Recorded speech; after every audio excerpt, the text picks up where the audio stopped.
Like right. Yamava, Dantas, Pedrao. Yeah. They're easy. I've just started up on my end, by the way, as well. Oh, okay. Oh my god. Enjoy that one. To that one viewer that's probably now tuning in on my end, good evening. Yes, this is eSports Premier Division. Yeah, this is EML Burp Edition. EML Burp Edition, yeah. Yeah. Email Yawn Edition by the time 10 o'clock comes around, I think, as well. Yeah. Maybe for you.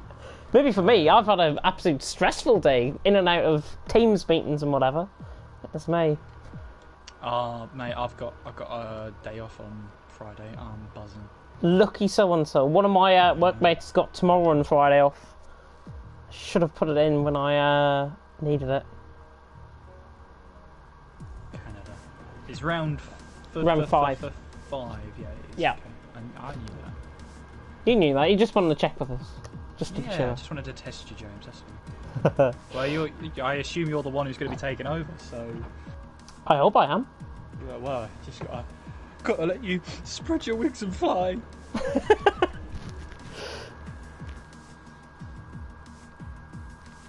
Right, there we are. Oh god. Oh god. What does it say? That... Where am I broadcasting to? My own channel. Fantastic. Trump's Twitter got hacked, apparently. Whose Twitter? Trump's. 22nd of October, during the final stages of the presidential election. Somebody guessed his password. Wow.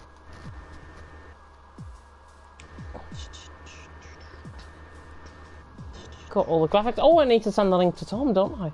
Oops. You do indeed. Oh my god, oversimplified. I've just posted a video and it's 33 minutes long. Oh what? Yes. I'm gonna save that for later. No man, have you not seen you've not heard of Oversimplified? No. I think you'd like it. Oversimplified, what the hell is that? Yeah. It's history, but presented in a cartoon way, and it is a simplified version of the events, but nonetheless it is pretty funny. Oh yeah, I've got them up on Twitter actually. Yeah, his works of art take a long time, but they are so worth it. So worth it. Yeah. They're worth the wait. Lennon is shot, then says owie for an hour. Owie, owie, owie, owie, owie, owie. Yeah, I know that. I know exactly what that one is. There's also one where it's King Richard and the Pope argue about who's in charge for 10 hours. And it's just like, I'm the Pope, you're deposed. Aww. Wait a minute, you can't do that. I'm the King, you're deposed. Aww. Wait a second, I'm the Pope, you can't depose me, you're deposed. And repeat. No, it's, I do like that one. Right, is this the challenge where I cannot find the thingy-majiggy? Manage videos. Yes, it is. I don't know how I did it last time, but yeah, gonna be an interesting one.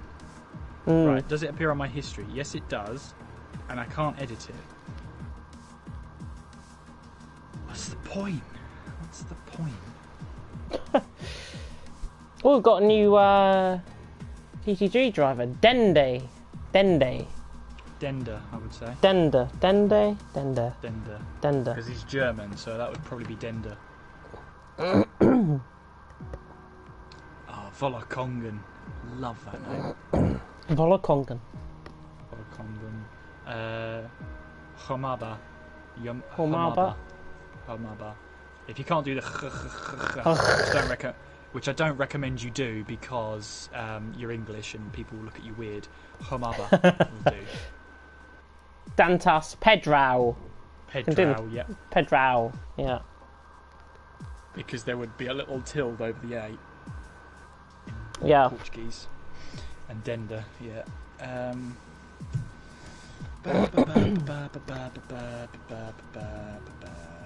Can't find it.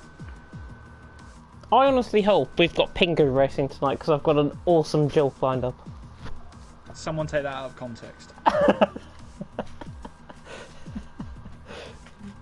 Why can I not edit it? My video. I can do what I want. 9,000 people are watching the Pro Series. 9,000. Because there's 9,000 people come and watch EML instead. Yeah. It'd be epic. Yeah, post it in the chat, be like, here we go. Yeah, but imagine how many clicks you would get in one instant if you put that live stream in. Well, it's a great thing, isn't it? Yeah. YouTube Studio, right? Come on, you've got to let me. I know. Tell Tom on your end that I'm trying. He's trying, Tom. I'm just having the same problem I had last night, where I can't find the video to make it private. But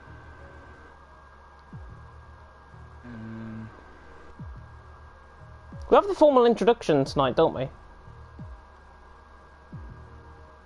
a formal Do we? introduction. The 65 seconds. Am I getting myself confused? Oh yeah. Ask Tom that. I have... assume we do. I assume we do, but normally we don't. That's the thing. Oh, okay. Unless I'm mad. Tom will be able to tell you. Yeah, if Tom can confirm that in the chat, that'd be fantastic. Because I didn't see it get posted. That's the thing. Yeah. We've got the formal introduction, like the going into qualifying bit. That's done, but the other one is not there. The track intro's there, but something else. STV Academy Ruben. I just call him Ruben. Yeah. Can't bother with the STV Academy, but it's the first Academy driver I think from STV that's racing in the EML, if I'm not mistaken. Or certainly with that name tag. Yeah, I was going to say with the name tag, yeah, probably. Come on, I'm just expecting my good friend Pingu to join. Don't recommend the channel to me. Yeah, don't recommend my own channel to me. Even I don't want to watch it. Two people that are now tuning in on your end. Manage the video. What? I genuinely can't get my head around YouTube. It's shockingly bad. Genuinely can't do it. Some days you can edit your own video once it's live. Sometimes you can't. Sometimes it just gives you the middle finger and you just got to live with it. Doesn't make any sense. We are good to go. We're still sorting out on his end. Yeah, it's just making it unlisted. So that we don't get all that joined? Somebody's just joined from a random invite, I think. Somebody's left. Videos? Is it here?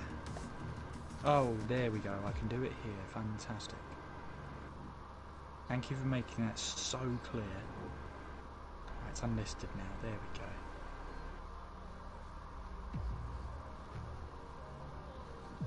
Okay,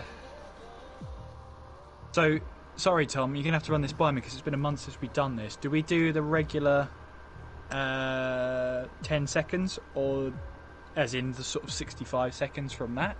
Or are we going straight in from 10 seconds? Because obviously between months, I can't remember how we introduce it. Oh, okay, so we do the... Okay, so we wait for 65 seconds. Give me a go if we wait for 65 seconds. Yeah. Cool. Alright, give me 2 goats when you're ready then. And we'll be good to go. James, are you ready? I am ready. Oh, lovely stuff. Well, I'm ready. Tom, are you ready with the goats? Got about a tenth of a glass of dilute left, which should last me, hopefully. Yeah. Well, let's fingers crossed. Fingers crossed. How many goats is he going to type? I think 3. Goats, he's got a goat and a goal. A goal and a goat. That'll do. Right. Okay. Good luck, everybody. Canada's one of my favourites, so I'm going to love this one. But as always, good luck, have fun, and 10 seconds.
Good morning, good afternoon, good evening, and wherever you're watching in the world, welcome along to League Racing TV, and you join us for what will be the halfway point of EML Premier, where we get some of the fastest teams, we unleash them around the tracks and see who comes out on top. And of course, the next stop on our calendar is the Canadian Grand Prix at the circuit Gilles Villeneuve. Canada, always a twist in the tail, and of course on a man-made island originally made for the Olympics. They decided to build a track on it, and so it has remained here in the streets and on that man-made island of Montreal. And of course, we couldn't do this without some of the best commentators around there. So I went out there and I got myself a James Head, who is joining us in the commentary box, ready to take action and ready for the coverage to all unfold. James, it's a pleasure to be alongside you once again for this Canadian Grand Prix in eSports Masters League. How on earth are you?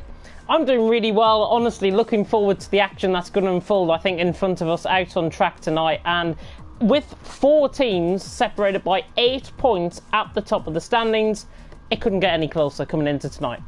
No, it really couldn't. And just taking a look at those standings, you can see that, well, we have a new championship leader in Leonis eSports leading the way on 122. S2V dropped down to 2nd place. And Customs Exilium rounding out the top 3. TTG eSports there in 4th place. And James, 8 points separates the top 4 teams. My goodness, how close is that? Really close, and I think in terms of the consistency, I think LR and Customs Exilium have been probably 2 of the most consistent teams out there on the grid. They have just scored point after point after point, and it's all been racking up to 1st and 3rd in the standings. Run through the rest of the standings as well. Team Mentalism in 5th on 98 points. FRL Esports in 6th, I should say, on 88. F1 Friends Cup in 7th on 72. Team Norway Racing TNO in 8th on 70.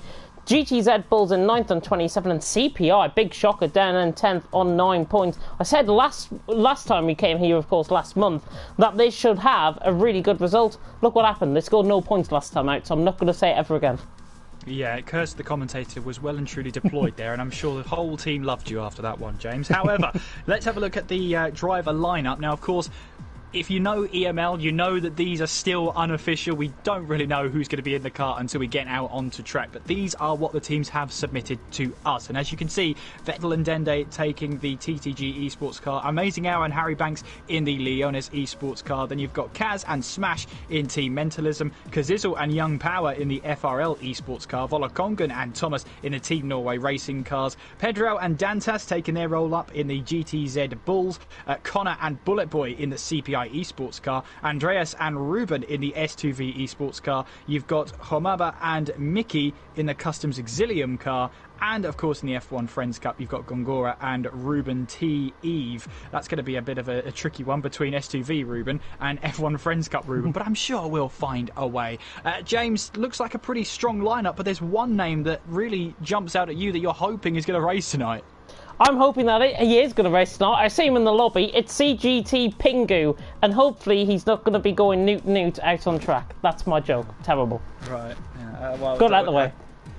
Yes, we have at least got it out of the way, and oh my goodness, I feel the migraine coming on already. But there's plenty of reserve drivers out there. The only team, my apologies, that hasn't got a reserve driver, confident that both their drivers are going to turn up and do well, are Team Norway Racing. Every other team has at least their reserve driver ready to go if needed.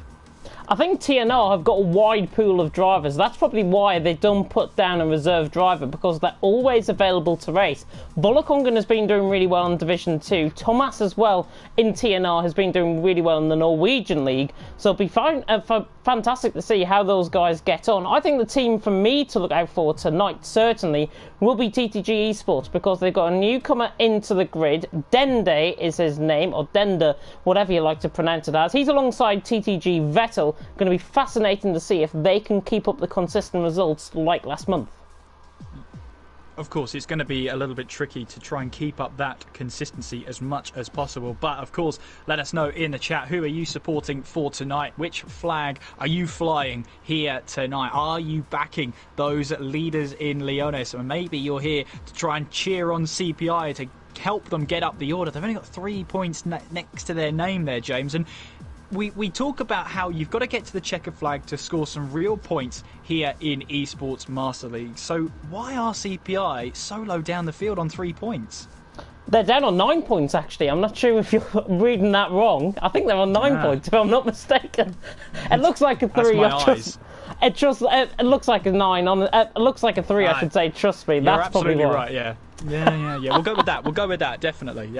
Yeah, but I think with CPI, their reason for not finishing the races, I think, is down to mentality. They get caught up in incidents. Mentality, I should say. A little bit of French accent going on there. But CPI, I think, could really set themselves alight here tonight.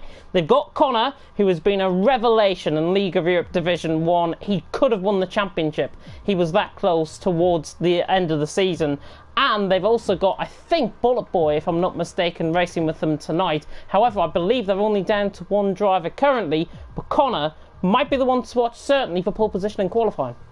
Yeah, and of course, here at the Canadian Grand Prix, we'll just take you a quick tour of the map of this track. At least plenty of DRS zones, but not many heavy braking zones, but that does not take away from the charm of what is the Canadian Grand Prix. It's a man-made track, purpose-built circuit, but feels more like a street circuit with how close those walls are, especially towards the end of the first sector and the beginning of sector 2. We've seen the massive crash just before turn 10 of Robert Kubica all the way back in 2007. Went on to come back the next year to win the race. It was his only win in Formula 1 before he had to pull out of next races due to an injury he sustained whilst rallying. But I have to say, James, this is my favourite track on the calendar, and not just because it's around my birthday, maybe. I do like this track because it does offer up some fantastic racing, and of course we talk about turn 13 and 14, which on the outskirts of it doesn't sound like a huge deal. Throw the Wall of Champions in there and suddenly it becomes a really tricky corner. Wall of Champions, yeah, 1998, of course, it was, where Villeneuve, Schumacher and Hill went into the Wall of Champions, and that is why it is called that to this day, 22 year on. And 22 year on, in the sim racing world, we're about to get going here in Canada. It looks like, with the final driver ready to up, I'm going to hand it over to you. We're just waiting on Dantas to ready up. Well, we're just waiting for that one, so hopefully we will get underway very, very shortly indeed. Hopefully you are going to enjoy this really good night of racing. Hopefully you've just tuned in from League One and are hoping to get some more of the same as we head our way in towards that Canadian Grand Prix. It's not long away, I promise you that one, as we get ourselves ready for 18 minutes of short qualifying to determine who will start on pole position. But in the meantime, though, it is eSports Masters League round number 5. Let's get this underway with the Canadian Grand Prix.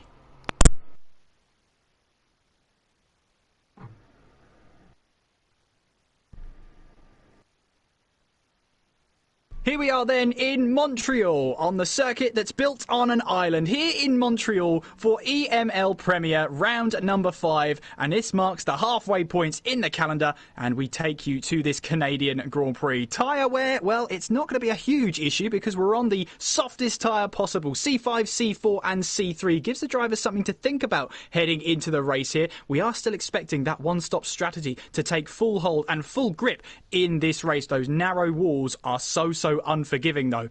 4.3 kilometres takes us round the 14 turns of the Circuit Gilles Villeneuve, located in the heart of Montreal. True detection points with 3 activation points gives you plenty of chance to get full throttle all the way around the circuit. You're full throttle here for much more than 65% of the lap, and from turn 10 hairpin down towards the final chicane, you're on the throttle for at least 13 seconds all the way down, thinking about your next braking point. But here we are then, joining into qualifying, and we've got 19 drivers here.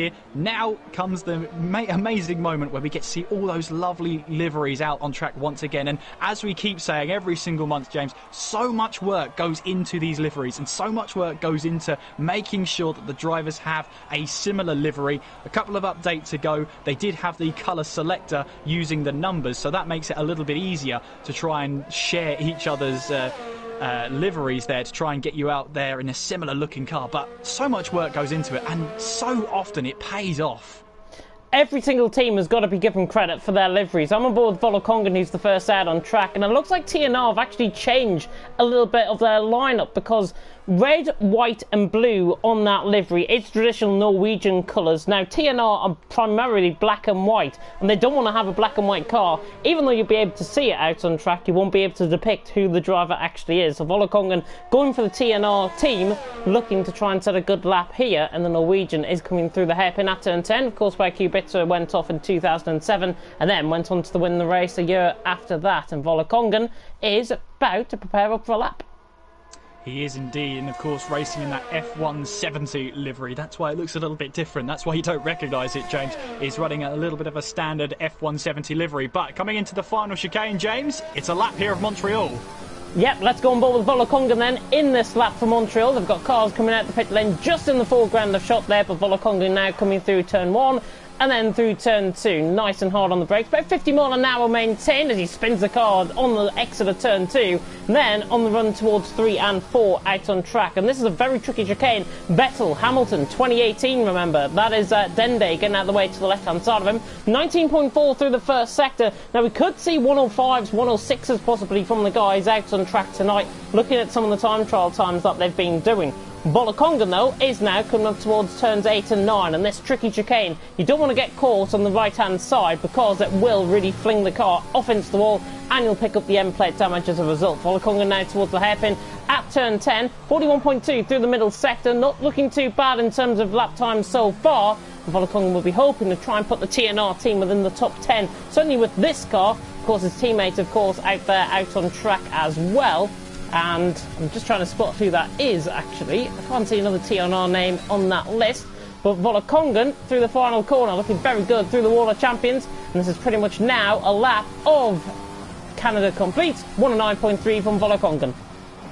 Yeah, not a bad time at all. Of course, these multiplayer cars, it's going to be a little bit different to what you expect in those proper cars out there. We call them proper cars. We call them the official cars, is what we should call them, because these are beautiful cars out on track. Dende is now making his way in towards turns 3 and 4, wearing that classic Schumacher liveried helmet, all the way in the mid-2000s, of course, using the 2005 variant with the 7 stars on the lid, celebrating those 7 titles that Schumacher has now drawn level, has Hamilton onto that record number. Who knows what could happen next season as we head into a brand new season of Formula 1. We'll focus, though, on Dende as he now makes his way onwards through turn 9, now heading his way on towards that hairpin of turn 10. Andres goes top of the table, 108.0. Amazing Hour in second place, 108.4. Kaz is in third place with Vettel, fourth. Lewis there in 5th place, Volokongen in 6th. So 6 drivers setting a time so far, and Volokongen, who we did ride on board with, is now at the bottom of the food chain at the moment. Here we go then with Dende as he makes his way towards the final chicane and in towards that wall of champion. Bit of a lock-up on the front right-hand tire, and you can see the hesitation on attacking that chicane that we'll so often see. 109.1 is good enough, though, for 3rd row on the grid. Yeah, it goes beyond his teammate by about 0.5 of a second out on track. Pingu, by the way, had invalidated his lap. He waddled his way through the final corner and picked up an invalidation. I know, I will stop with these penguin puns, honestly. Connor is on the lap, though, and he is coming towards the end of the final sector. He's coming towards the wall of champion chicane now. He looks like he's actually backed out of the lap, and I think he's run out of fuel coming into the pit lane. Destroys the board, as that is Ruben going into 3rd for STV. Yeah, not a bad lap at all for Ruben. 4/10 off of his teammate, of course, but still plenty of time in this session to try and find those 0.4 of a second, probably even more as the track evolves into a better state. You've got to be really on it to try and just try and exploit as much of the track as you possibly can. I'm riding on board with Harry Banks, I believe this is, for the Leonis eSports car. Of course, the 2 drivers here in these cars are top of the table. An Amazing Hour putting it into 2nd place. Easy to see why so far. Here comes Harry Banks then through that final chicane, and much more confident that we've seen already in this session. He heads his way towards the line, 108.078, missing out on that provisional pole position by around 7/100ths of a second. So close for Harry Banks, but still, there's plenty of time in the session to go. Yeah, 0.05 of a second, in fact, between Andres and Harry for 1st and 2nd. Really good lap time, though, by them both. Kazizel now we come on board with. He's got his teammate Young Power. He's going to give him a better slipstream running down. Normally, this is what I like to see in League of Europe when these guys do this. But Kazizel now running towards the final couple of corners. He'd be hoping for a really good result out on track. I think we've got him on a lap now coming through the final corner. and he looked like he invalidated through there, but across the line goes quickest, 107.7, and that might be the lap time to beat. 107.7, really good lap time. Absolute picture perfect through that final chicane. It's exactly how you want to take it, Kazizel on top. Well, Kazizel right now on top of the table, and that's exactly what FRL wanted to see. Now his teammate, Young Power, has got to try and see if he can get as close as that as he possibly can. 19.2 in the first sector as we now make our way in towards that turn 6 and 7 section as we now head our way down towards this back straight. DRS online here as Kazizel now helps Young Power with a little bit of slipstream, but going through turn 8, he invalidates the lap time, and that is Young Power's chance of getting a good time on the board for at least now over for the moment. Kazizel though on top, only driver then into the 1 minute 7s with Andres in second, 108.029, and Harry Banks 108.078. It's getting mighty close at the top of the table. Hamaba then in 11th place, not representative lap time, a 25.3. We are expecting much quicker from him during this session, but he's just got a banker lap on the board, and hopefully you'll get to see, I used to do this when I was racing in, career mode and early stages of my league racing career. You normally set a banker lap time on a tyre you don't think you're going to do quickly on, and that green delta time helps you and encourages you to go even quicker. So maybe that's the strategy Homaba's going on there. Then again, I since retired from league racing, taken to the commentary box, so I mean it's your 2 cents on whether that one worked or not. Do you want to trust Kieran on that one, is I think the question that everyone is now going to ask.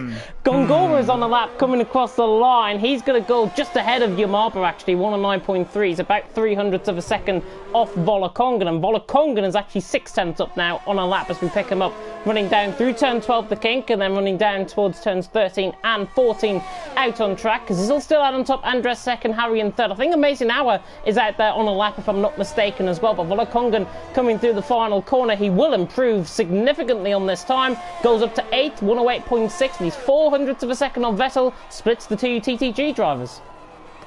Yeah, we're just having a look at the chat, so do make sure you give your support to your favourite team, your favourite drivers out there, as Pingu gets a big lock-up in towards turn 10. Lots of contrasting reports from lots of weathermen in the chat. We've got dry weather in the race, we've got wet weather in the race. We could have both, but who knows at this point in time. Maybe they're trying to psych us out. However, Pingu's making his way through that final chicane and onwards now towards the start-finish line. What can he do in that CGT car? He can put a 108.9 on the board. That is the 9th fastest time of the session, puts him onto the 5th row of the grid. The future in the chat, they're saying, watch out for the guys in the pits. They're probably preparing a wet weather setup. Now, that's something that obviously comes into effect if you've got a wet weather race on the horizon. Do you try and go out there with a wet weather setup and hope that it rains, or do you stick with a dry setup and just cope with whatever Mother Nature throws at you?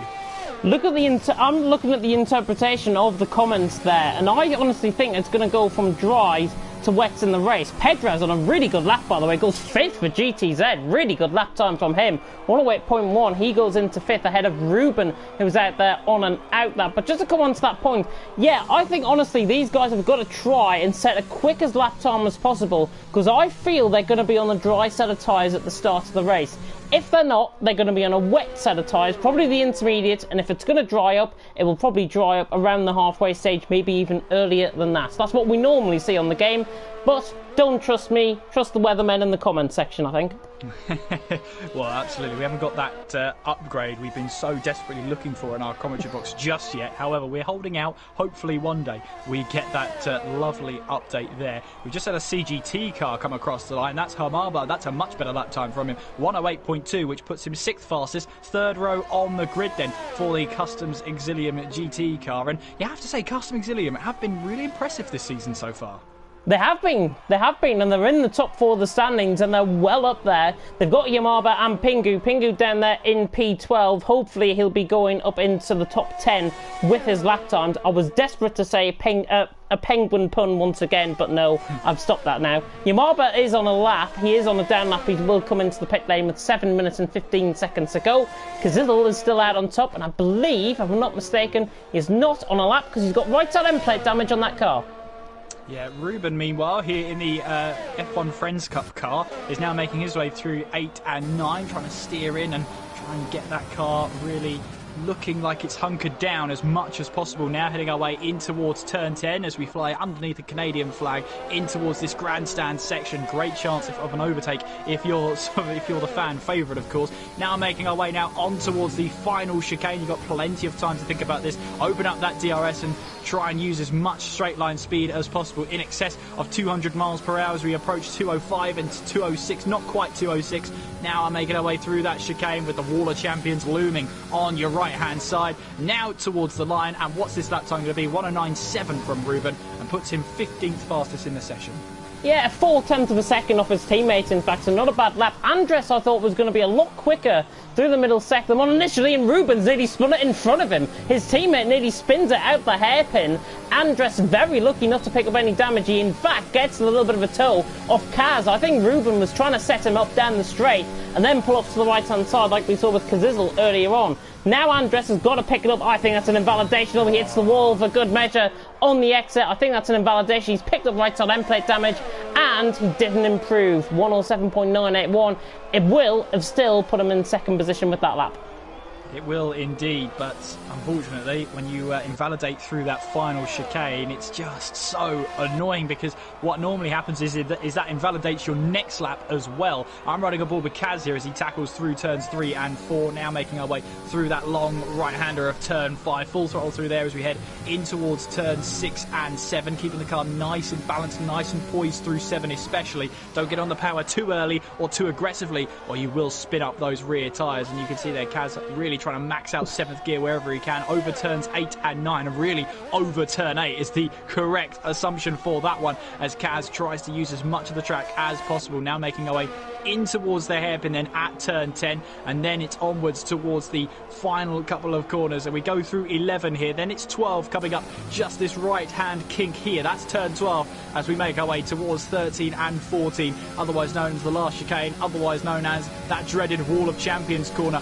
Flying through there. Does he touch the wall? Yes, he gives it a slight kiss on the way through. No invalidation. And here comes Kaz towards the line. Second fastest, 108 flat. It's not often you see a time on the bubble, on the nose, but a 108, 68 seconds to the dot puts him into second place. Yeah, really good lap time, that. I think the graphics changed, by the way, when you were commentating on that lap, because Andres and Amazing Hour have now set the same lap time. I don't think that was the case beforehand. I didn't think they set the same lap time. Unless I've just picked up on it now, it might be that case. Smash, by the way, for MNT went 8 for Team Mentalism, 108.294, 2,000th of a second off Yamaba. But I've got a man out on track, Connor, who's actually just came into the pit lane. So I'll come back to you, Kieran. Young Power, though, is on a flying lap in the FRL car as he makes his way down the back straight onwards towards that chicane, and there's plenty of time to think about your braking point towards that final chicane. Looking up then, looking to your left-hand side, trying to pick out some sort of braking marker then. Making our way onwards now towards that start-finish line. Young Power in the FRL car goes 9th fastest into the top 10, 108.3 from the FRL car. Not a bad lap time, gets him into the top 10, but with still 3.5 minutes on the clock. How long will he stay there? Yeah, 108.3, he's with Harry actually setting the same lap time as Kazizel. Just noticed that to the left-hand side. Harry has gone quicker, almost, than Kazizel. Same lap time for pole position. Vettel is on a good lap as well, coming across the line. He comes, and he only goes 6th in the end, 108.1. But we're beginning to see the cloud begin to build, so these softs are not really going to be operating at the best temperature as possible compared to earlier on in the session. Pedro through the final corner as well, coming across the line. Doesn't improve in the end, but he did pick up a little bit of time in that final sector. There's not many guys out there, to be honest, and to come on with FRL, they're in the 24 Hours of F1 event on Saturday. Kazizel on top, Young Power 10th. They replicate that across all 20 races. They could be one of the teams to watch. That's a heck of a long event, isn't it? But maybe they'll be looking at this for some sort of practice as well. But they are absolutely dominating at the times. I'll be sure they're not the same driver with the same lap time. Last time we had something so similar, so dramatic, was in Jerez back in the late 90s. I believe it was 1997, where we had 3 drivers set exactly the same time. Damon Hill, Michael Schumacher and Heinz Harold Frentzen all set the same lap time.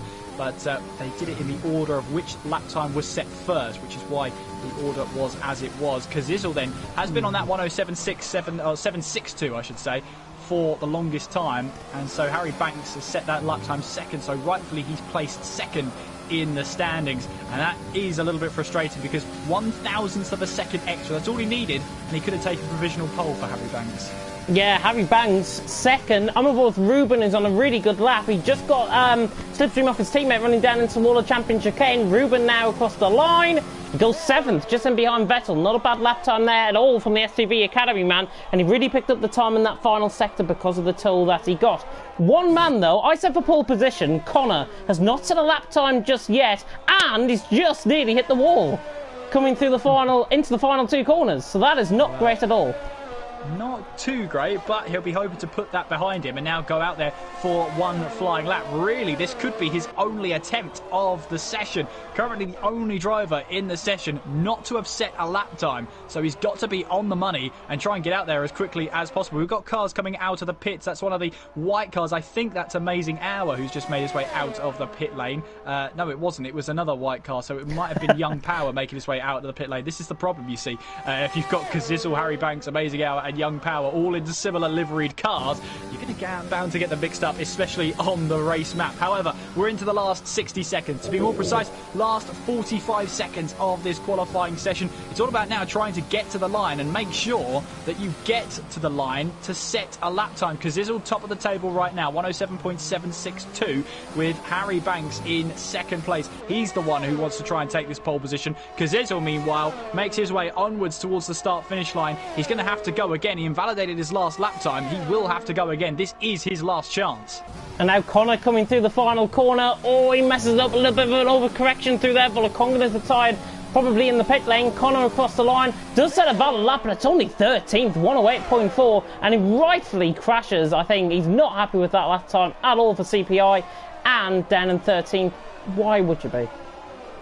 Well, we've got Kaz, who did not improve his lap time. Oh, no, we've got someone off. It's Vettel off at the final corner, and Pingu could go absolutely nowhere else other than into the side of Vettel. He is out of qualifying. Such an unfortunate instant.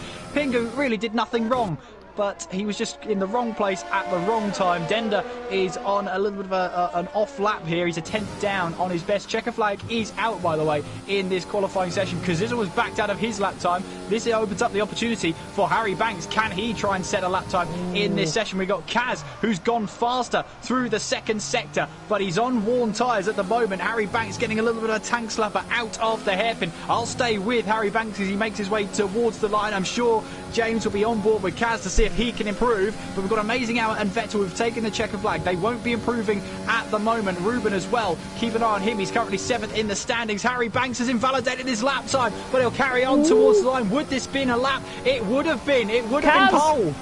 Kaz, oh, he falls short. Improved, but finished 3rd, 107.8.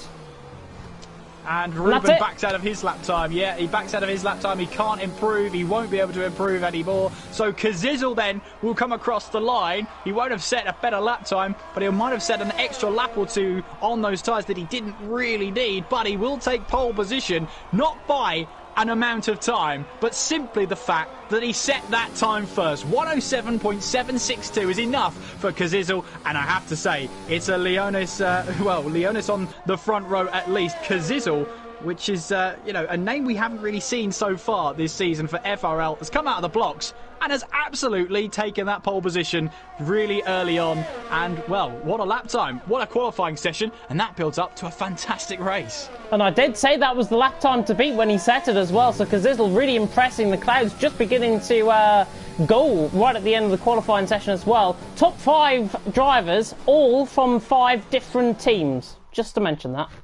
Well, that's lovely and diverse, isn't it, going into this race? But there you can see Kazizzle and Harry Banks exactly the same time. Andres and Amazing Hour exactly the same time. I'm seeing a common trend here, but it is Kazizzle who grabs pole position for FRL. It's Harry Banks in 2nd, Kaz is in 3rd, with Andres 4th, Amazing Hour in 5th, with Smash in 6th, Vettel in 7th, Ruben 8th, Pedro in 9th, and Hamaba rounds out the top 10. It's Young Power in 11th, Denda in 12th, Connor 13th, Gongora in 14th, Volakongan in 15th, Pingu 16th. Could have improved on that one, but he did crash out at the final corner. Lewis in 17th, Ruben 18th, and Dantas rounds out the top 19, but I don't feel he got a representative lap time on the board. So I have to say, James, with, well, 4 out of the top 6 setting exactly the same time as somebody else, it leads to a pretty interesting race on the cards. It's going to be a fascinating race, but what is the weather going to do? If it's going to be wet conditions, if it's inters, then look at that. There's your answer. That looks like full wets to me. You can just see in the corner of the track there, just to your right-hand side, just behind the standings, you can see standing water. So to me, that is fully wet, extreme wet tyres. So those that have done a lap time on the wet setup might be favourable here. The question is, how will this weather fare for the rest of the 35 laps?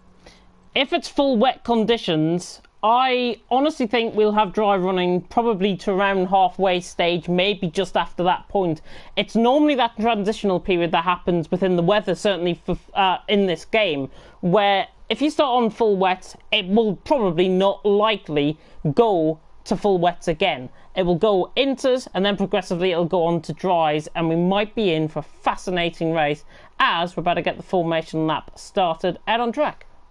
We are indeed. So off they go then on their formation lap to really tiptoe around this circuit. Now, of course, how many drivers will have prepared themselves for wet weather running? I'm starting to think not many. When you practice, you normally practice in the dry and just keep your fingers crossed that it doesn't rain throughout the session. However, it is Kazizel on pole position for FRL on those extreme wet tyres. Just to confirm, nobody is starting on a set of tyres that's not the full wet weather tyres. You'd be mad to start on intermediates in conditions like this. But so there is Kazizel on pole position. So that whole thing about the top 10 starting on different tyres it doesn't take any further action, doesn't take place now, because we're starting on a set of wet tyres, and that means you do not have to run both or 2 compounds of dry tyre. You can, if you really wanted to, try and make these wet weather tyres last as long as possible. They can take a beating, but even the kilometres, the 4.8 kilometres we have here at Canada, the fact you've got 35 laps of aggressiveness on the tyre wear does mean that it is going to be slightly difficult to get these tyres to the end. But predicted race strategy we're seeing there, lap 17 to lap 25, and I would probably expect that to be slightly earlier than lap 17, especially if it's going to be wet weather running to the end. What you don't want to do is go onto these wet weather tyres too long. It might be a case of you don't lose too much delta when you're on these tyres for longer, but a fresher set of wet tyres is going to be key to try and get those track positions. James, I'm going to hand over to you because we're onto the back straight. It's not a long lap we get here to try and get a little bit of preview in, but your top 3 and drivers to watch in this race. Oh, top 3 in wet conditions. I don't think Kazizel's going to get a great start, by the way. I think he is better in dries than he is in wet. So I'm going to go Harry for the win, Amazing Hour for second, and LR1-2. And for third, watch out for Connor, down in 13th. I think he might just have every answer to the guys ahead of him out on track. Connor, Lewis possibly the 2 to watch. Pingu, hopefully, is going to be waddling his way around the track on these wet conditions. I had to get it in, I'm sorry. Well, one more pun like that and you'll be shown the door, James. That's final. Nah, not really. I'm only kidding. But we're lining up here then for the 5th round of eSports Masters League as we just see the final couple of cars taking their position on the grid as we await those 5 red lights to start turning on, counting up and getting us ready for this race, this soggy race here at Montreal as we start counting up any time now. Here we go then for this race in Canada. It is 5 red lights. And we're racing in Montreal. What are the starts like? Lots of wheel spin off the line for sure in these wet weather conditions. But we're now underway, and look at this. There's one of the blue cars trying to get a move up the inside. Kaz has taken the lead out of nothing. It was a mistake then from 2 of the front runners. Kazizel running deep in towards turns 1 and 2. And Kaz makes that look so easy. He's now taken the lead for Team Mentalism as we now trickle our way down in towards turns 3 and 4. You have to say, though, Amazing Hour's got a good start. Harry Banks is struggling as we ride on board with Amazing Hour. He's looking for a move up the inside of his teammate in towards turns 5 and 6. No way through them. They've got to be careful about racing each other. They're teammates, of course. It is a team event. Nothing to do with the Drivers' Championship. Looks like there Harry Banks is running side by side. Amazing Hour finds his way through up into 3rd place. Disastrous start for Harry Banks. Started this race in 2nd. Now down to 4th as Amazing Hour takes to the curb on the inside of turn 9 there and just about gets underway without any damage whatsoever. Smash, meanwhile, running side by side with Pedro as we make our way down towards the hairpin. The other Mentalism car is leading the race, but Smash here is battling away for what I believe is going to be P9, and it is. Ooh. Trying to get the exit there. And James, there's a little bit of contact behind. Ruben's been caught up with, I think that's Pingu. Yeah, Pingu's been caught up in an instant there, just trying to get the move done down on the inside of him. Ruben had spun the car, half spun it, and now it could potentially be 3 wide down the straight, certainly 2 wide in the back run between Dantas and Ruben. Pingu side by side. It's really difficult to see in these conditions. Pingu's down the inside though, he finally gets that move done on Ruben, and he's through and he's up into 15th. Ooh, a moment there for Ruben as he lights up those rear tyres. He's struggling in these conditions. He started inside the top 10. Vettel. Is that Vettel who's off? It Lewis. is. I thought Vettel and Lewis had came together, but Vettel is definitely round, and he's got damage. There's a car that's got damage, but it's not him. So somebody else on track has got damage. I wonder if it's Young Power, because he lost a couple of positions. Well, let's have a look then. Young Power. Let's have a look at the front left wing. side. Yeah, I think you're right. Yeah, great spot there, James. Young Power does have that front wing damage. Left-hand side end plate is missing from the FRL car, so he's going to have to try and nurse that car as long as possible in these treacherous conditions, really. You don't want to be making 2 stops on these wet weather tyres. Gongora trying to battle away with Dantas, and the Friends Cup cars are down in 17th and 18th. Of course, every single position scores a point so long as you make it to the checkered flag. So even if you have the worst race in the world, remember, it's a team event and your team need those points. Yeah, really good starts as well. Connor, by the way, after all that melee, is up 6-7 positions. He's up to 6th already. He's doing a fantastic job. Pedro as well dived it down the inside, and Lewis has been a real chief gainer as well. CPI, the team to watch, certainly from the start.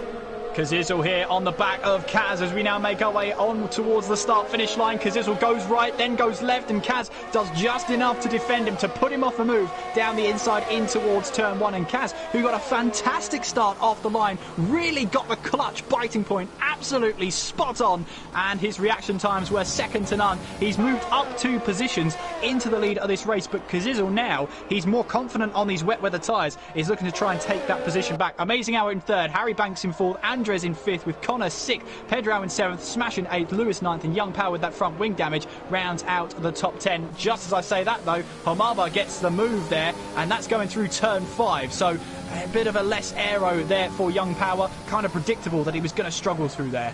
Yeah, Young Power losing the position to Yamaba. I'm aboard with Amazing Hour.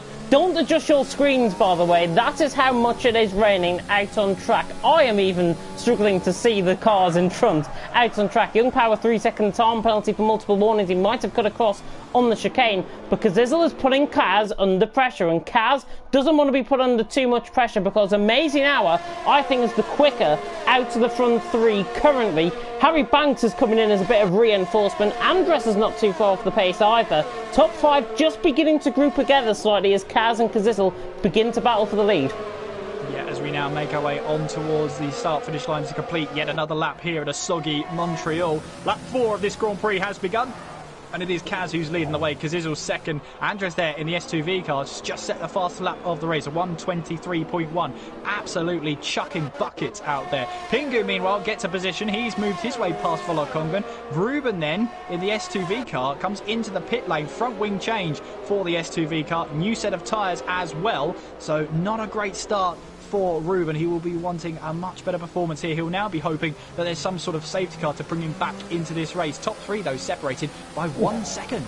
Yeah, Ruben Tevez getting a right squirrely moment coming out of turn 2. Now through turns 3 and 4, Vettel recovering well out on track. He's trying to channel Button 2011, remember, where he had to pit in about 5 times out on track and then go on to win the race. This is Vettel's scenario, I think, out on track. He's got to try and make moves quite early on in this race so that it doesn't affect him later on. He can take Dantas, Gongora, Ruben quite easily, but he's got to think about the conditions. Can he get the moves done in these conditions? Maybe not, maybe wait. And of course, these wet weather tyres, of course, we can just about see there's a different line emerging, a different colour of line on the racing line. And of course, these wet weather tyres, we'll come back to that because Kaz has missed the exit of turn 14, and Kazizel trying to go for a gap. The Mentalism car is turning into him, and there Kazizel gets that front wing damage. Amazing Hour takes the lead of this race then, with Harry Banks going up into second place, and in a blink of an eye, it's suddenly become a Leonis 1-2. Kaz there did not want to give up on that position, and I don't know whether it was a case of he steered there and got caught up and then just tried to lose the back end, or at least lost the back end with the amount he was trying to floor it down the start-finish straight. Bit of a mess there between the two of them. What it means is, though, that Kazizel has front wing damage, and he'll be far from pleased for that. He'll be really far from pleased from that, and he is going to be fired up towards the middle half of this race, certainly. Andres is now on the back of him, looks to take him quite easily. Vettel, by the way, got the move done on Ruben Teve at turn 10 at the hairpin. Really good move down the inside. Pedro is right in behind Connor as well. Andres just backs out, and Connor's gone into the back of him, and that, I think, was Pedro trying to go down the inside, so he's stuck really in between a rock and a hard place, trying to make it 3 wide nearly, and now Pedro has got the run. I think Connor might have got damage on the left side end plate, if I'm not mistaken. Let's have a look. Oh, he's gone into the back of Andres. Right late on the brakes, Connor not having a great start, as all that forces now Lewis to try and get the move done on Andres. All carnage coming into the hairpin as Connor's on the back of Smash. Yeah, it's not great, is it? These wet weather conditions are really wreaking havoc for these drivers. Connor then running into the back of Andres, not once but twice in 2 seconds. Of course, nothing he could do about the second one with that reduced aero, but he comes into the pit lane then to what will be replace that front wing. So too does Kazizel. He comes into the pits and makes his way towards his pit box then to replace his front wing. What that does mean, though, is Leonis get a 1-2. Amazing Hour leads the way. Harry Banks in second place, but Kaz is still looming in his mirrors there. That Team Mentalism car is not going anywhere, and he will be wanting to try and take back that lead of the race, but it's a long way now, because 2 seconds, well, 3 seconds more like, separates himself and Amazing Hour, and if there's any damage to that Mentalism car, he's only going to fall further and further back. Hamada, though, is trying to chase down Lewis ahead of him as we make our way in through this turn 6 and 7 complex, and we have to wait to get on the throttle in the dry, let alone in these sopping wet conditions, as we now make our way towards turns 8 and 9. And Hamada then, again, the Customs Exilium cars, 8th and 9th right now. They qualified outside of the top 10, but they've kept their noses clean, and right now looking to try and pick up the pieces. Hamada then thinking about a move down the inside into turn 10, but thinks against it. I think he'll get him down and towards the Water Champion chicane, to be honest. Lewis looks now is now under pressure from Yamaba. Yamaba just gets caught out wide, but he has got the overtake mode now in full effect to try and get the move done. He takes it off the overtake mode, and that signals to me as if he's not going to get the move done. He's going to have a think on Lewis, but he's not going to go for the move. And Lewis actually has really messed up the chicane. He cuts the corner, and he picks up a 3-second time, but he gives Yamaba now a run at him down in towards turn 1. Dantas, by the way, has got into a set of intermediate tyres. So that's a really, really big scenario for Dantas to go in. Looking at it, he's losing time. So I would say it's still full wet out on track.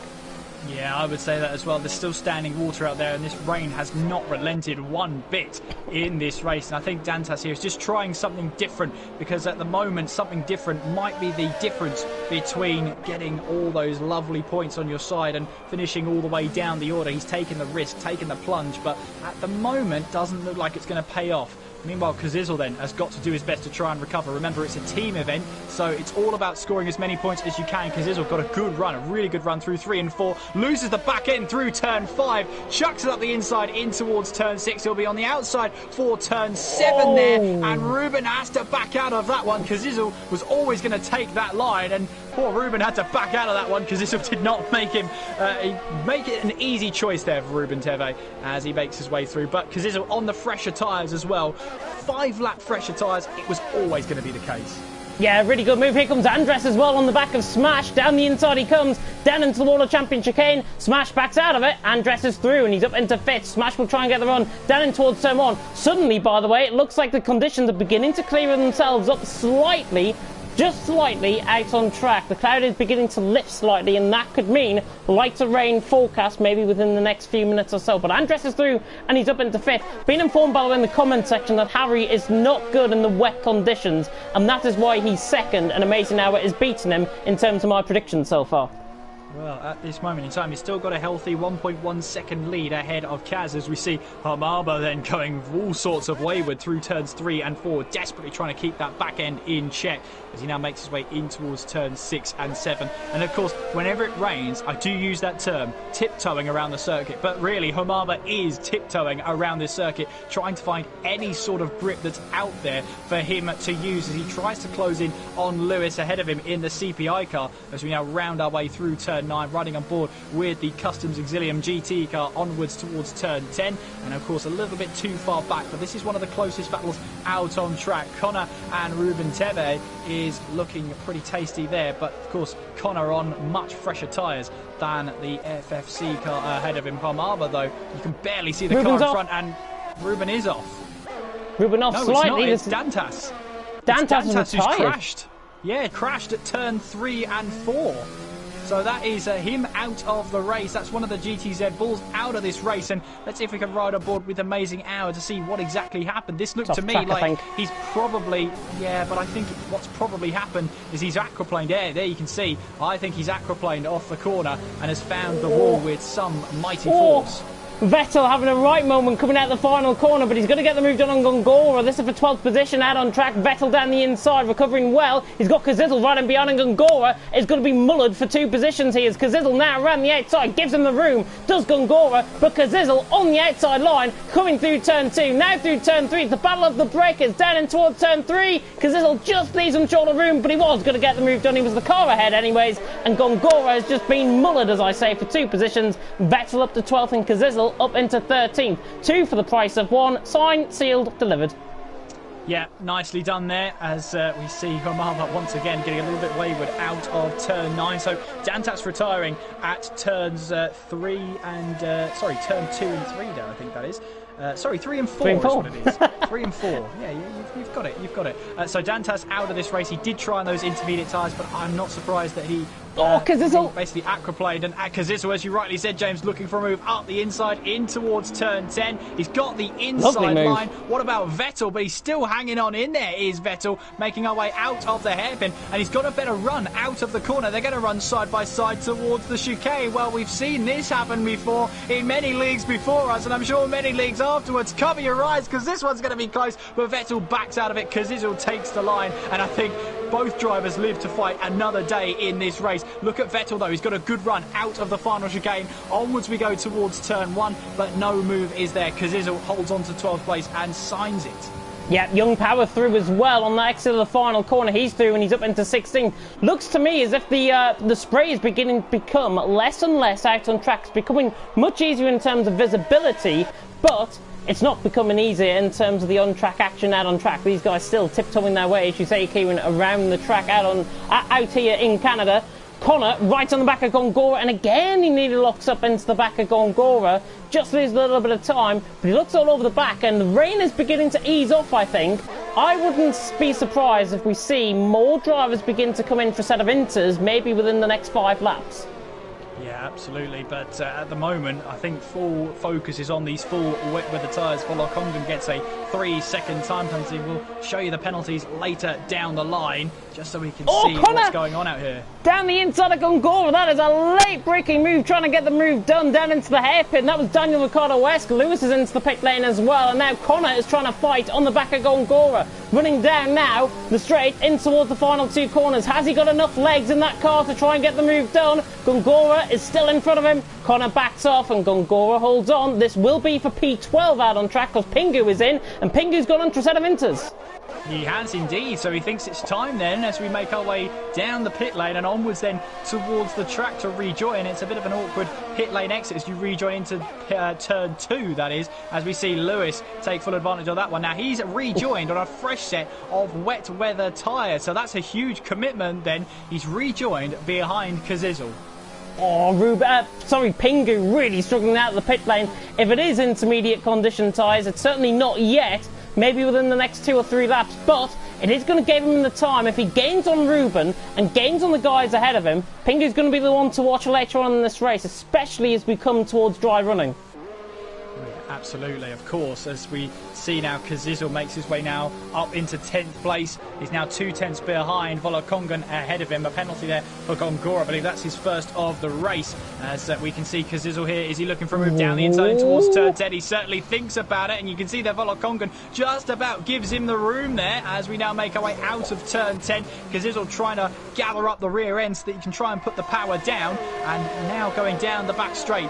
Looking for a move then. I assume this will be to try and set himself up in towards turn 1, but you can see in the background there, that's Lewis right behind Kazizel as well. That's Volokongan, who I think is coming into the pit lane, and such an awkward pit lane where if you're right behind someone, James, who's not planning to pit, and you are, it can lead into a very, very nasty scenario. It can indeed, and Volokongan is the second, apart from Dantas who went on the set of Inters, but he's out of the race. Volokongan now is on a set of Inters. There's Pingu, that's just gone past him. Pingu has gone past him already, and Volokongan's not even at the end of the pit lane. So Pingu is not really gaining time on the guys ahead, but he will gain time longer term out on track ahead of these guys. I think we're still about 3-4 laps away, I think, from certainly intermediate run. And remember, the Inters can dispose of about 25 litres worth of water out on track, while the wets can do nearly 75, 80 litres. Kazizel's right on the back of Dende, coming down in towards turn 8 and 9. This is for 8th and 9th, and Kazizel, brilliant move down the inside, gets the move done, and another move that's signed, sealed and delivered. But look at Lewis right on the back, he's all over the place. Vettel's on the back of him as well, and now Lewis trying to go around the outside into the hairpin. Can he get the move done? Can he get the car stopped first of all? No, I think Dende is going to have the move done, but with the traction, Lewis is going to get it. I'll hand back over to you, Kieran. Yeah, as Connor got the move done then on Gongora as he makes his way now up a position in towards the hairpin. Late braking, shoved it down the inside and it's stuck. Meanwhile, Lewis is looking on the back of Dende here as we now make our way in towards that chicane, but no way through, no way to try and dive it up the inside, at least not yet. But look at the traction, look at the exit that Lewis got out of the final chicane. Now making our way towards turn 1. Lewis is making it pretty clear he wants to go down the inside, and he makes that move stick then. So Lewis in the CPI car moves up to 9th place. Dende moves down to 10th. Vettel losing that back end coming out of turn 2 is in 11th place. Connor then in 12th. So it's for 9th, 10th, 11th and 12th. It's CPI, TTG, TTG, CPI. It's a true sandwich here. But having to look at the other orders here, well, Amazing Hour leads the way by nearly 5 seconds, and it's always encouraging for the race lead. If you don't get too much coverage and you're leading the race, that's always a good sign, can never not be a good sign. Pedreal, though, in the GTZ Bull Racing car, he's up into 4th place trying to chase down Kaz. Oh, Connor, I thought it was going to go down the inside and Vettel down in towards turn 8 and 9. Yeah, I've got to be honest though, Andres has just hooked on to the back of those guys, and within a second, as Dende has just lost the traction zone out of turn 8 and 9, Connor side by side, they make contact, and Connor now dives it down the inside of Vettel. Down the inside he goes, Daniel Ricciardo S, a little bit of touching with the wheels, but Connor is through, and he's up into 10th position, so that TTG sandwich now non-existent. It's like squashed mayonnaise in the middle of that sandwich. Well, Young Power also took advantage of Gongora, who hesitated in towards turn 10. He's now up a position. Meanwhile, we'll have a look up the field then towards that 9th place as we now make our way, tiptoeing our way through in towards that final chicane. Lap 14 of this race has started. Amazing Hour leads from Harry Banks in second. Kaz in third place. Meanwhile, here's Young Power launching a move down the inside there in towards turn 1, and he's got the move done then ahead of Dende, and Gongora will look to try and take advantage as he now exits turn 2, try and get the better traction, but he loses that back end slightly. He's still got the inside for turn 2, and he takes the position away. So Dende, in the blink of an eye, is down 2 positions. Gongora taking a trip across the grass. Yeah, nearly did a Hamilton Vettel from a couple of years ago, remember, where Vettel rejoined track in front of Hamilton and then nearly made contact. Similar scenario, but Gongora keeps the position. He got the move done, but he's thrown, he's up into 13th. Looks to me as if the rain has really eased off now out on track. Pingu, though, is definitely not feeling the effects of those tyres, those Inters that he's went on to. In fact, all the Inters runners are still losing the time. So what I said about 3 or 4 laps ago is probably going to happen in about 3 or 4 laps' time. So don't blame me, blame the weather. Blame the weather. That's always a good excuse to use there, James. But there you can see Andres is closing in on Pedreal here, one of the S2V cars who, well, S2V need these points because although they've had good performances on one side of the garage in these races, the other side of the garage hasn't been scoring that many points. So when it comes to the overall standings, it really can play effect. Flurry of pit stops, Pingu catching Ruben. I think it's Inter's time actually, so whatever I just said about 30 seconds ago, now throw it out the window, because they're all coming in for a set of intermediates, and Lewis is the first one to pit in with a front wing change, and he's just held up his teammate, I believe. Oh, it's actually Vettel that's behind him, who's his teammate out on track, technically, but Vettel has been held up in the pit lane, and that is absolutely disastrous. His race has just gone from bad to worse in that pit lane. The mechanics are not ready for him. And now they are, and he's been cost at least 20, 25 seconds maybe in that pit stop. Absolute disastrous. But Pingu now, the leading intermediate runner, beginning to really find the tyres now coming into play. Whatever I said, as I say, 30 seconds ago, yeah, ignore it. Well, yeah, you can see Amazing Hour carries on, but Harry Banks is in then for a set of intermediates. So too is Kaz Pedro following Andres too. How about Smash? Is he into the pits? Yes, he is. So we're going to see a common trend here. Hamava comes into the pits as well. How about Kaziza? Well, he had to go onto a set of wet weather tyres. He had front wing damage. He's climbed his way back up to 8th place. So really good job from Kaziza so far. So Harry Banks then makes his way on pit exit, and he will rejoin back into 2nd place. Smash got held up in the pit lane, I think, by Kaz as well, if I'm not mistaken. He's going to lose a little bit more time, maybe come into the clutches of Pingu, but Pingu's all the way up the circuit, so Smash is going to be coming out, I think, easily in 7th position, because Zizzled on for a set of inters as well, as is Gongora as he comes into the pit lane. Smash is out in a clear P7 out on track. One man though that is still going on, because he's sacrificing himself for Harry, out on track is Amazing Hour, the leader of the race, still sacrificing himself, but look at the fastest lap times now being set out on track. And in fact, Amazing Hour is coming up to lap Ruben on a set of inters, but he's on a set of wets and still yet to come into the pit lane. 21.5 seconds. I think that gap's going to be about 2 seconds when they come out the pit lane. I think less than that, could be 1.5 by the time he gets to that pit lane exit, so we'll have to keep an eye on that one. Young Power, meanwhile, on the back of Volokongan. This is the battle for 11th place as we now fly away through turn 5. Here comes Young Power looking for a move up the inside in towards turn 6. Lovely, stamped it, sent it, and delivered it. Young Power up into 11th place, and Volokongan there couldn't really do a lot about that one. So Young Power up to 11th place. Amazing Hour then has just stopped, and he's on a set of intermediate tyres. There's Harry Banks, who makes his way in through that final chicane. Onwards we go then towards that start finish straight, and look at that. Amazing Hour is going to take the lead of this race still as Harry Banks sets the fastest lap of the race, hurtling our way now in towards turn 2, and there you go, 3.7 seconds is the gap there between the two cars, and it's now grown actually to 4.4, so the gap is more than either of us put together, James. Yeah, honestly, we're both wrong. That's why we're commentators and we get things wrong from time to time. Lewis on the back of Volokongan for 12th and 13th. There are the penalty situation. I know Michael from SCV wanted to see that. Kaz has got 3 seconds, Pingu on 6 seconds, Young Power, Volokongan, Lewis, Gongora, Ruben, Dende. That's a hell of a list. They've all got penalties. Lewis down the inside, he makes contact with Volokongan. Down in towards turn 1, right side end plate goes absolutely flying. So late on the brakes, he couldn't get the car stopped. Into the back of Volokongan he goes, and contact, and his race has now gone from bad to worse. 9 seconds worth of penalties, and now he's got right side end plate damage.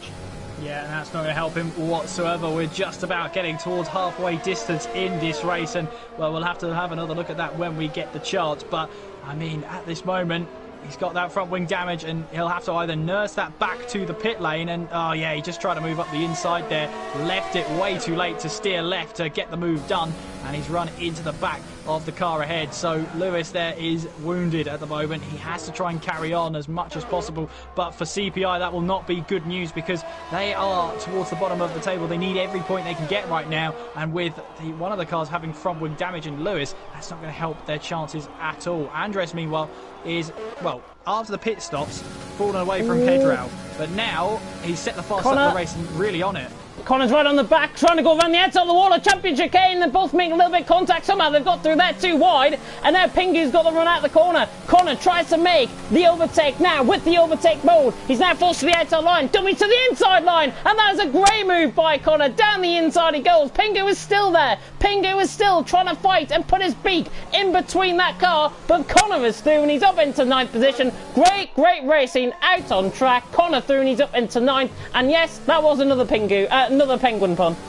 Another Pingu pun for sure. Pedro, meanwhile, closing in on Casby while down in towards turn 10. Full lock up there into turn 10, into that hairpin to make sure that car slows down as we now make our way on the exit through 11 and then through turn 12 as Pedro here wants this podium. He can sense this podium coming. Look at this. He's closing in on Kaz. Moves to the right-hand side of the track. Thinks about a move, but wisely, I think, backs out of it. But if he gets a good run through the final chicane, he's got a great chance of a run on Kaz in towards turn 1. Let's see what he can do then. On board with him as we make our way down towards turn 1. Not quite yet for Pedro, but he's right on the back of that Mentalism car ahead. And of course, the GTZ Bulls do need points, and what a way to do it if they can grab a podium, at least in one of the cars. Dantas, their other driver, retired from this race, so he unfortunately will not be able to add to the tally that GTZ Pedro is doing so far. But if you keep it on the track and keep up with this pace, he's got a great chance of passing Kaz, who of course has some sort of penalty. Let's see what the penalties are like right now. Lots of threes across the board. Kaz has 3 seconds worth of penalty there. You can see Pingu has 6,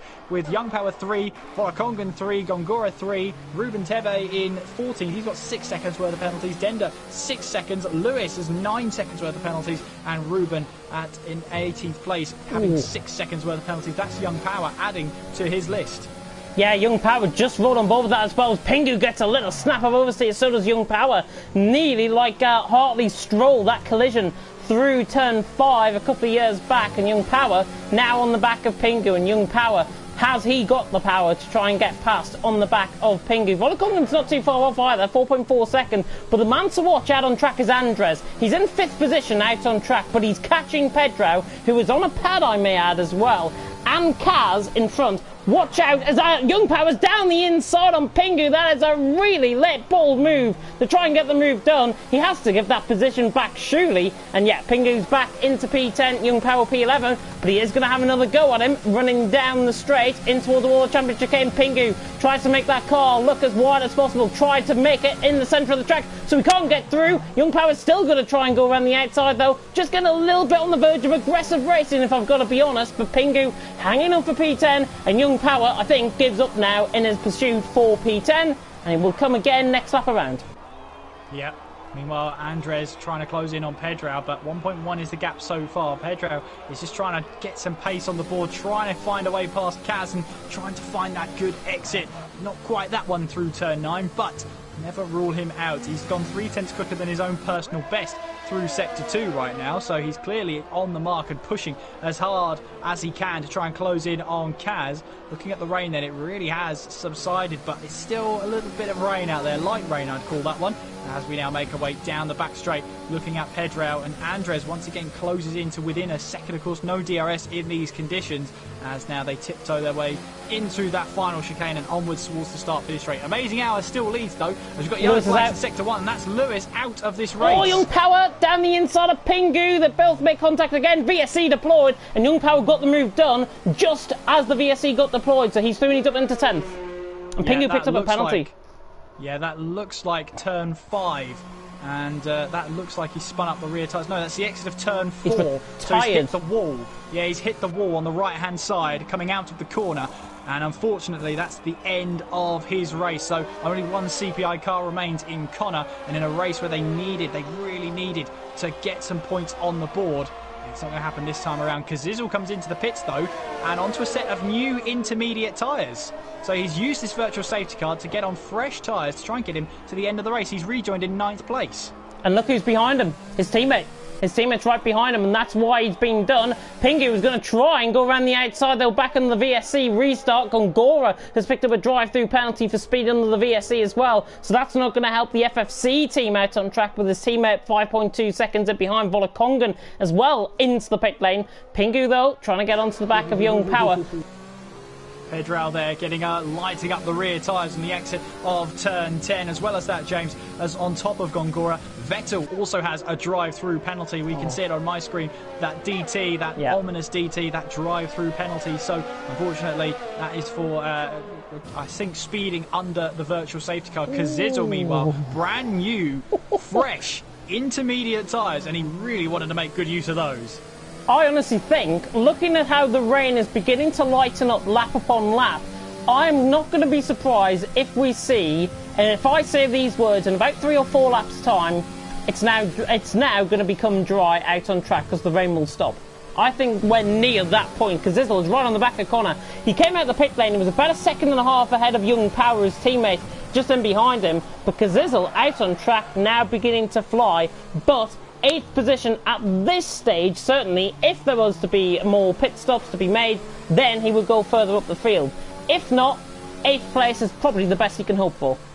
Yeah, Zizzle right on the back of Connor. Meanwhile, as we make our way in through turn 5, through that long right-hander, and of course you want to make sure that the car stays in control there. You want to be in control of that car all the way through. So easy to spin up those rear tyres, as we now see Zizzle making his way now down towards turn 8, right on the back of Connor at this moment in time. Very close between the two of them right now, but they're matched for pace. Zizzle will be wanting to make use of his fresh intermediate tyres to get him to the end of the race. He used that virtual safety car to get onto a fresh set of tyres. Zizzle launches it down the inside. We go then in towards turn 10 as he slowed that car down. Yes, he has. Connor will try and get the traction down on the X. You can see him. You can hear him going up through the gears to reduce the wheel spin. Zizzle's got the move for now, but here comes Connor on the counter-attack. Down the back straight we go towards that final chicane. They're going to go side by side. Hold on tight. Close your eyes. This is going to be close. Up the inside, Zizzle goes. He just about holds on to that position.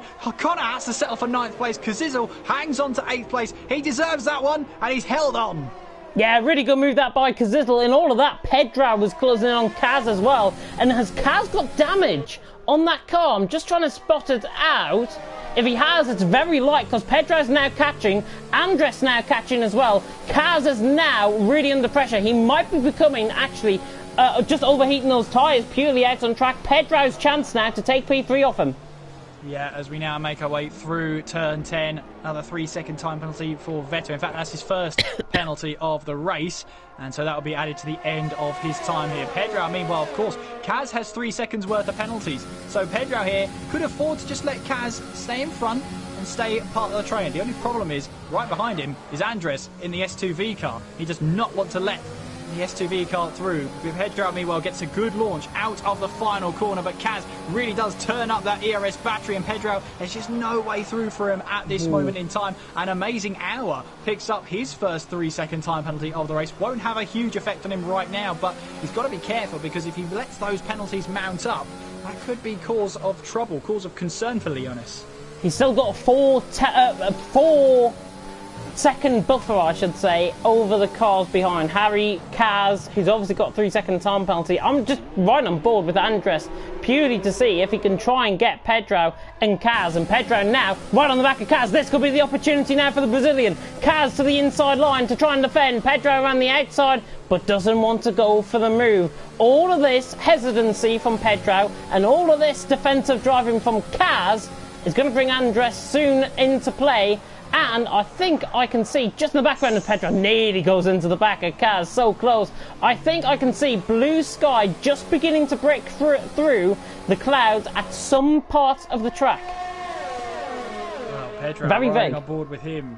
Riding on board with the GTZ Bull car, again looking to the inside there, maybe just to cool off his tyres at this point, but now making his way through that final chicane and onwards now towards the start-finish straight. He's got a really good launch out of the final corner. This could be the moment then for Pedro. As you can see there, Kaz goes to the inside to defend in towards turn 1, but there you'll see Pedro will try a little bit of a cutback through turn 2, try and get the better exit, the better launch off the second corner. Kaz lights up the rear tyres slightly. Pedro just can't find that way through, and the mentalism car of Kaz is managing to hold on and defend really, really well. The only problem is this encouraging Andres to just keep on the back here, because if he's just looking on, got the popcorn by his side, and he's waiting for this battle to develop, well, he could just try and take full advantage if somebody makes a mistake.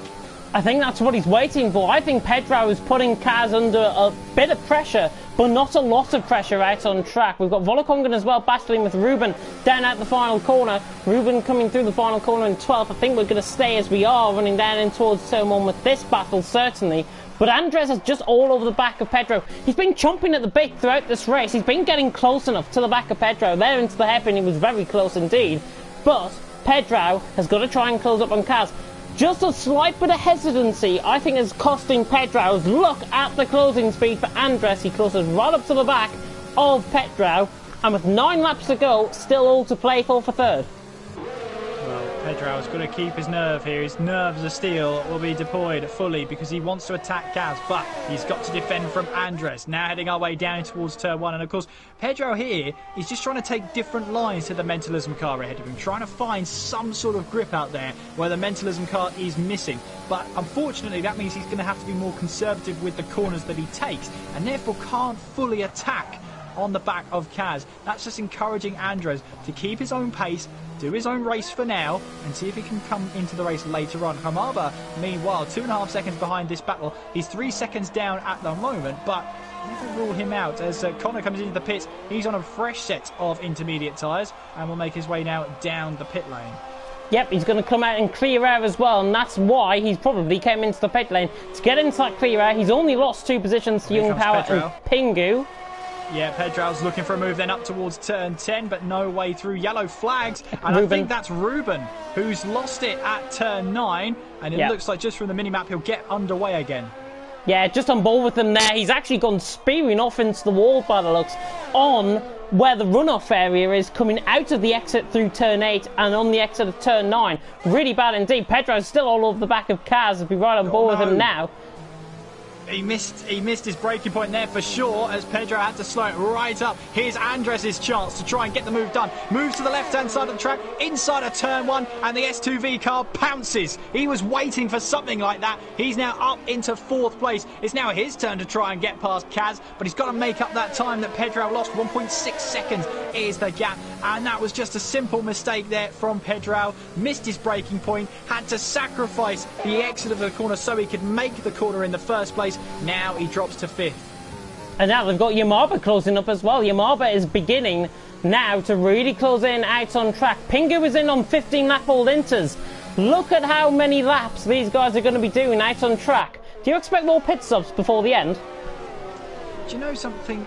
It's going to be tricky, because if you're one of the front runners, you'll want to sort of work out what else, who else is out there. As you see Pingu there, as you rightfully said, into the pit lane onto a fresh set of tyres. But it's going to get to that point, isn't it? Because we went onto the intermediate tyres just before halfway in this race, and normally these intermediates will be able to get to the end. But if you're talking about guys like Kaz, Andres, Pedro, who've been battling away and in each other's dirty air, then you might find that the tyre wear has been exacerbated somewhat. So I think for the drivers who've got the track position, they'll try and make their tyres last to the end of this race. I think they will be able to, so long as they haven't had to battle. Amazing Hour, meanwhile, 10 seconds ahead of his teammate. That will become 7 seconds at the end of this race. But he's got no reason to push. He's got every reason to conserve his tyres. Smash into the pit lane as well, so another one that decides to come into the pit lane to go for a fresh set of intermediates. No wing change at all, and he's now going to fill out into P9 because Connor's running down and behind. Young Power also running down and behind. In fact, he's going to come out in P8, so I'll correct myself there. Smash has only lost 1 position. He comes out in P8. He doesn't feel his tyre life can get to the end of the race. Are we going to... I hope we're not going to see Deja Vu's. Volakongan is through on Ruben down the inside and towards the World Championship. Kane gets the move done. I hope, my final comment on things, I hope we don't get to see Deja Vu of last night in TTML. Oh my goodness, well, I mean, let's just keep everything crossed for that one. Lap 28 of 35 here. Amazing Hour still leads. He'll soon start lap 29 of this race, and he will do right about now. 7 laps to go here in Canada, in this soggy Montreal circuit, and the Australian is doing a fine job of leading the way for Leonis, and it's a Leonis 1-2 at this moment in time. And of course, if you're not familiar with the alternate point scoring system, every position scores points so long as you make it to the checker. Dantas and Lewis will not score points. Andres thinking about a move up the inside of turn 1, but backed out in the end. Just realised that there wasn't a gap there that he was looking for to try and launch a move down the inside of the Team Mentalism car. Yamaba, another one into the pit lane for a set of inters, and this is really getting interesting. He's came out relatively in clear air. He's going to be about a second and a half ahead when he comes out the pit lane on Kazizel, and Yamaba will rejoin ahead of him out on track. He runs wide slightly, but he's about a second and a half, so I'll take that, a second and a half. That's the first prediction I've got right so far tonight. Yamaba out of the pit lane in 6th position, but Andres is still putting Kaz under a lot of pressure. Connor on the fastest lap of the race, a 1:18.694. I had to try and move my head there to try and see it because I've got my drink in the way. plenty of opportunities to have a drink, or at least none at all, if this race is anything to go by. Andres right on the back of Kaz then, as we make our way in towards that turn 10 hairpin. All about the traction here, and then down the back straight towards the chicane. Then you've got that slipstream from the French team ahead as we make our way towards the chicane, and again closing and closing, but not quite enough. He'll look to the entrance and exit of the chicane here to try and get that traction down as we make our way out of the final corner onto the start finish straight. This could be a chance then for Andres. Will he try and move this time? No, still slightly too far back.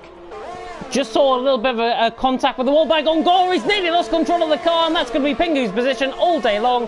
Pingu is through, and he's up into 14th. Gongora just having a right snap of oversteer. He's on 13 lap-old inters. Those inters are beginning to go. Everyone is just trying to manage their tyre life out on track, and if you can't manage your tyre life, you're going to be finding yourself coming into the pit lane, like the likes of Yamaba, Kazizzle, Smash, etc., etc.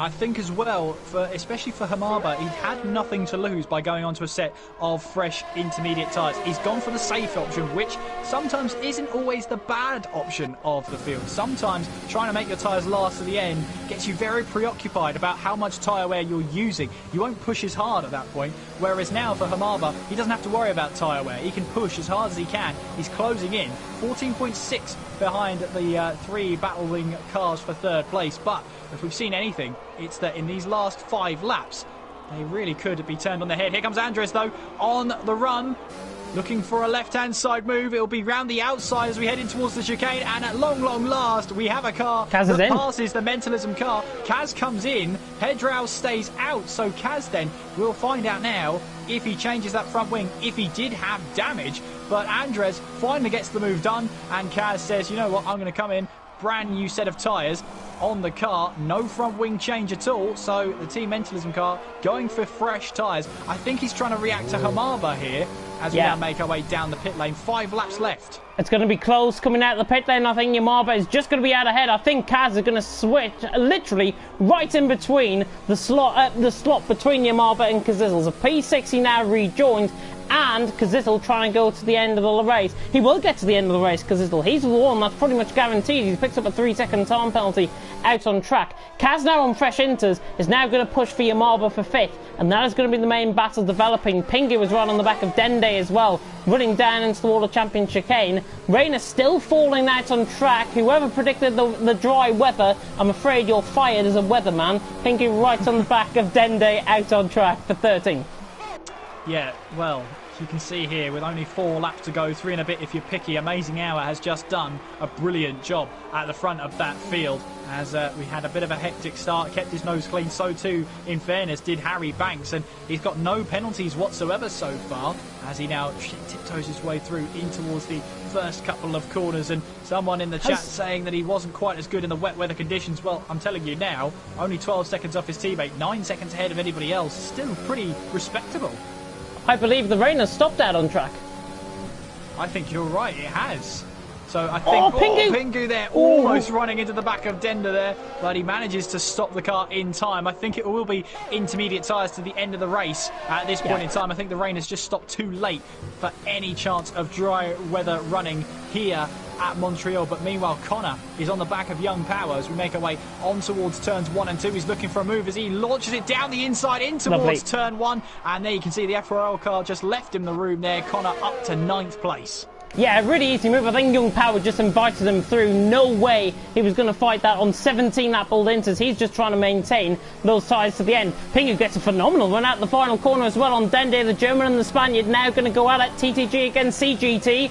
Bit of a mouthful to say, but Dende's through, and he's still in P13. Once wide coming through turn 1, then through turn 2, and Pingu is on the back of him, and they go ghosted for, because Amazing Hours behind them, about to lap them actually. Yeah, and that is just how quick Amazing Hour has been all day today. 3 seconds worth of time penalty, really the only sort of scratch on the armour for the Australian here today, but at the moment he's doing a really good job of keeping it all on the track and keeping it nice and tidy. Of course, the weather has not given him an easy ride here as we head towards the final few laps of this race, where it will start drying up, but for the drivers, they won't really be looking at a fresh set of tyres at this late stage of the race. They'll just be looking to get to the end now on whatever tyre they have and look after them as much as possible. But those that haven't pitted in so far on this sort of, well, what do you call this, the second stint on these intermediate tyres, they've pitted in when the changeover from wets to inters happened. They haven't pitted in. They're the ones that are going to be desperately looking at their tyre temperatures at the moment. Yeah, they will, and Dende has just been overtaken actually by Pingu out on track. Around the outside he goes. I think Dende was trying to think that was amazing hour, but no, Pingu is through, and he's up into 13th. Got the phenomenal run as now Dende gets out the way. Gongora and Vettel. Ruben, by the way, into the pitch for a set of soft compounded tyres. He will try and get what would be a fastest lap point. Of course, no fastest lap point available here in the eSports Masters League, but he may as well try. There's hardly any spray coming off those tyres out on track, and Gongora now getting the one on Dende. This is for 14th and 15th. Down the inside he goes. 18th. Oh, they make contact. The ghosting system has completely failed right there. Both of them make contact, and that is why you should not fight when there's a ghosting battle going on, because you're just going to end up in absolute tears like that. He'll rejoin at least, but he'll be down the field. Kaz, meanwhile, is trying to close in to the back of Hamaba as we make our way now down in towards turns 1 and 2. And of course, these Andres has got a puncture. Tires. Andres has got a puncture. Rear left tyre has just exploded out on track, and now Pedro is trying to desperately get through. He doesn't realise he's got a puncture, and now he's through. And has his front left gone as well as Andres? No, it's just his rear left. But that is disastrous from the STV man. It comes to show now who else is going to get a puncture out on track. Pedro's got a puncture. Left rears are shotting out everywhere. It's exactly the same last night as TTML in Japan. Well, here's the thing. Oh, Harry Banks has got one as well. Oh, running in my second God. place, rear left puncture. All the rear lefts are going here. What about Amazing Hour? Well, he's gone past the pit lane now. This is it. This is his one lap. He's got to try and make this last as much as possible, but it's all late drama here. Don't count your chickens before they've hatched, because these rear left tyres on those that haven't pitted yet are absolutely failing. But I think Harry Banks here, no, he's now not on punctured tyres. I'm not sure where that one came from, but anyway, he's now absolutely fine all of a sudden. However, Amazing Hour will just be looking to try and nurse those tyres. We've had warning shots here. Kaz, meanwhile, makes his way now up into 4th place. Pedro is falling all the way down the order. So too is Andres. So unfortunate. It puts Hamaba, though, up into 3rd place when these late stages. Yellow flag in sector 3, and Andres finding the wrong way round the circuit as he tries to desperately get as much as possible. Pedro makes his way back to the pit lane. Brand new set of tyres will be on that car just to get some points on the board. But Amazing Hour will just be trying to keep those tyres in good nick right now as we make our way through turn 10 for the final time. Harry Banks, though, no tyre problems for him, it seems, as Amazing Hour now makes his way on towards the back straight, and so unfortunate for Pedro and Andres there, and those laps of battling have come back to bite them on the rear left tyre. Amazing Hour now makes his way in towards that final chicane, holding on to whatever tyre wear is left. It's going to be Amazing Hour who crosses the line to take a dominating win here in eSports Masters League at the Canadian Grand Prix. What a drive from the Australian. Absolutely masterclass drive there. Harry Banks then will make his way through that final chicane and onwards towards the start-finish line. It's a Leonis 1-2. Absolutely brilliant drive from both drivers, and they have scored maximum points here tonight. Denda is spun off just before the chicane there. Hamaba then will come across the line as Ruben desperately tries to get across the line. Hamaba then will claim 3rd place across the line. Kaz will be 4th. Kaziza will come across the line in 5th, but Smash might change up the order slightly. But what about the Customs Exilium GT car of Hamaba, who manages to cross the line and get a podium in this race? Brilliant drive from him, and it was all about who was bravest and who had the strategy. Kaziza wins 6th place. Connor crashes across the line. Frustrating race for the CPI team, but they've got some decent points in Connor across the line. Young Power will cross the line. He spins up his rear tyres there, crossing the line in 8th place. Pedro, what a moment it could have been if his tyres just held on for a couple more laps. He'll get 9th place there.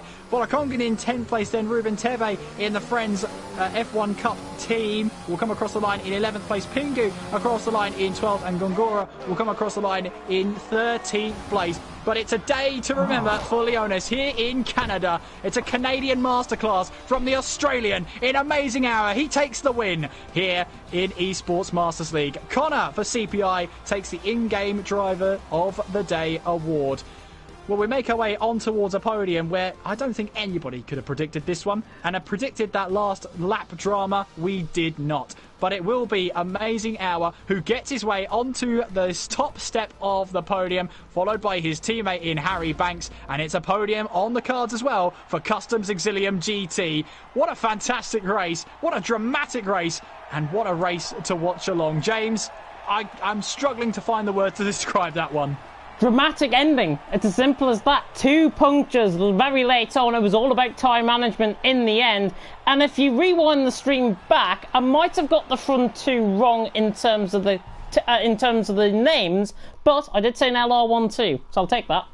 You did indeed, and there are your official, unofficial results here of EML round number 5 at the Canadian Grand Prix. Amazing Hour puts in an amazing shift to take the race win by 12.9 seconds ahead of his teammate in Harry Banks. Hamama then grabs a podium for Customs Exilium, and they're moving up the order there. Kaz in 4th place, Smash in 5th, and what was a difficult start for Mentalism at the start of this race. They managed to recover to 4th and 5th, so absolutely fair play to them. Kaziza wins 6th, Connor 7th, Young Power in 8th, Pedrao in 9th, recovering from that one, and Volakongan in 10th, Ruben Teve in 11th place, Pingu 12th, Gongora 13th, Andres 14th, Vettel in 15th, Denda in 16th, Ruben did cross the line in 17th place, Lewis and Dantas non-finishers, non-point scorers for their team. Tough race for Ruben out there. Tough race as well for Vettel and Denda. Andres falling right down the order after his puncture, and he finishes in 14th place. And the trend continues, unfortunately, for S2V, only this time both drivers struggling